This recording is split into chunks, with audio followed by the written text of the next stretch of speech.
when I was a kid and growing up Christian. I mean, it was very bizarre. After that experience with the guy landing on the bed, that's ultimately where my head went. Oh, maybe that's Jesus. Let's read this Bible thing. A friend of mine's dad was a youth pastor, so I jumped in. Right, I jumped into the whole Christianity thing.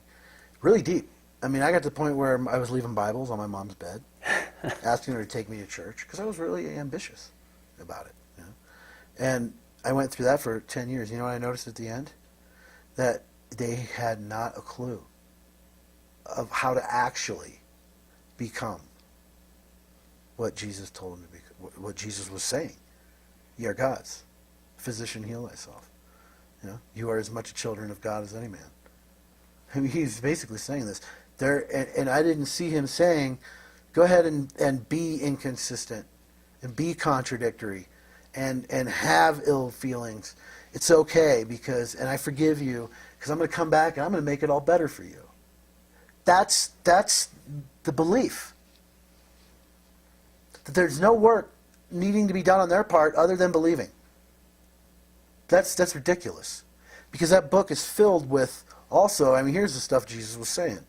Meditate. Go lock yourself in a closet. Don't talk about it. Don't be boisterous and you know, telling everybody what you've done. Do it silently. Right? Learn. You know, what were those disciples doing? I mean, think about it. He had them up on a mountain quiet for 5 days, not giving them any food. It's a little rough. Right? And it's probably because they wouldn't shut up.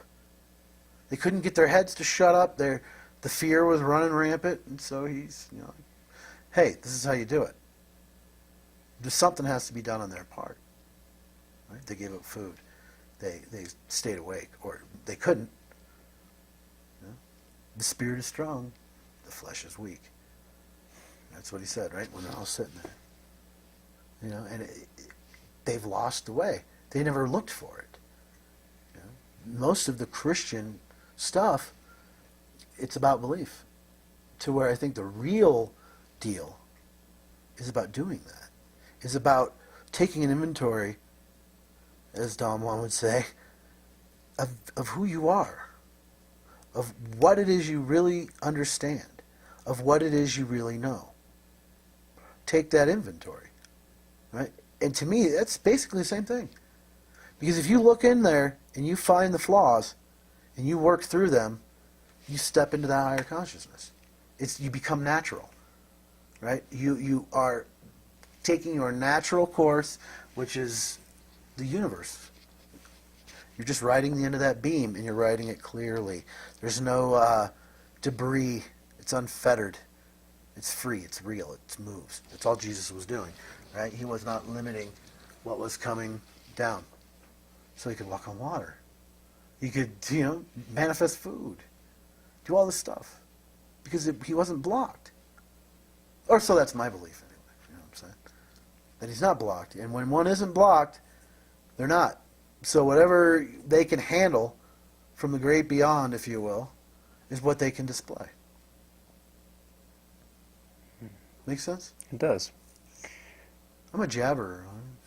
That's all right, man. We got time, I think. Yeah. I was a kid of the ADD generation. Sorry. And were you with him when he died? No. No, I had gone to California. Why'd you leave?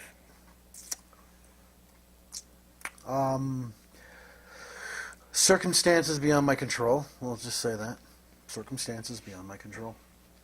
Fair enough. Yeah, it had a lot to do with love, and I think he noticed that. Because he was not happy with me when I left. But you had to go. I had to go. I looked at him and I go, I have to.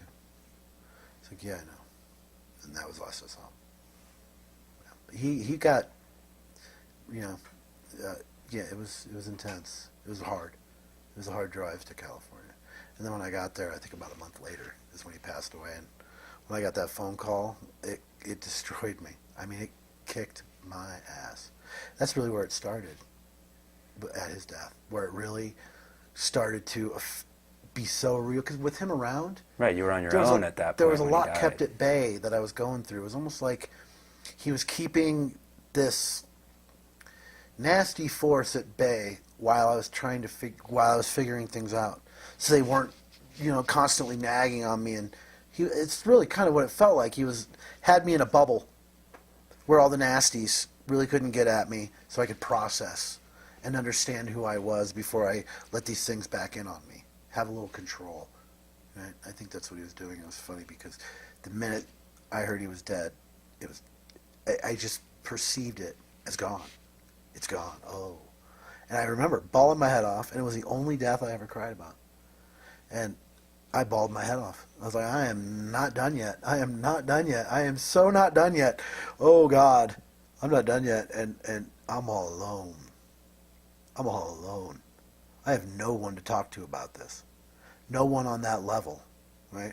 And I found, I'm sitting in a level that is, to me, is much above the norm of America, right?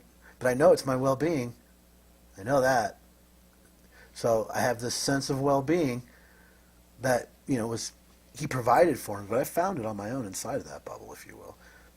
And when I found that, having him as guard, if you will, that was great. But the minute he wasn't there, I could sense that. I could sense how much work I actually had to do with no one around. That's crucial, because insanity, you're dancing on a fine edge. If you decide to take your consciousness, take who you are, and live by its birthright, live up to its birthright, you're not only going to meet challenge, you're going to meet all kinds of things that really, put the fear of God into you. And one of them is suddenly finding out that your experience is different than anyone else's, and you're all alone and trying to figure out what that is.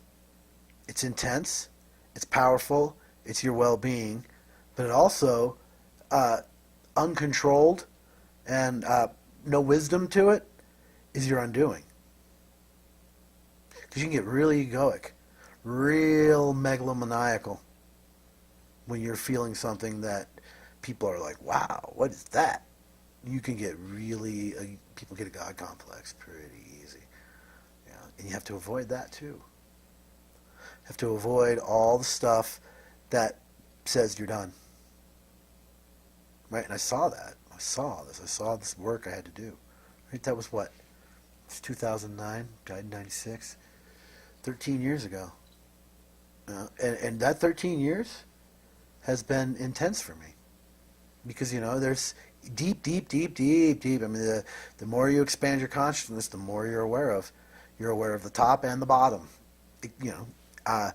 mutually.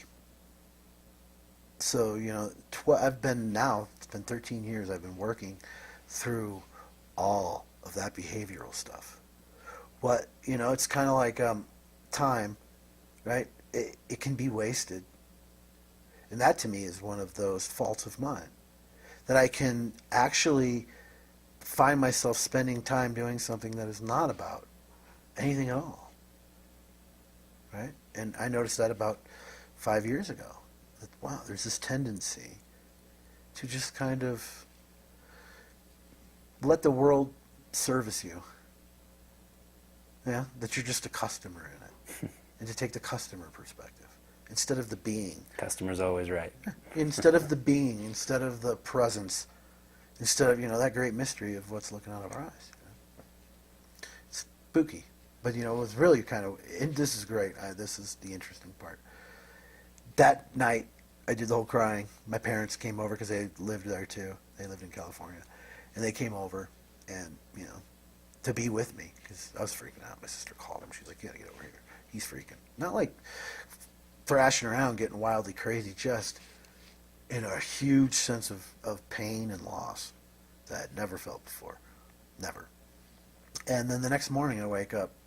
I walk out the front door and there's this patio chair sitting right outside the front door, and I look over and there's a baby crow on it. And it sat there for 3 weeks. I mean, I don't know if it flew off when I wasn't around, but every time I was out on the porch or I'd walk on it would be there.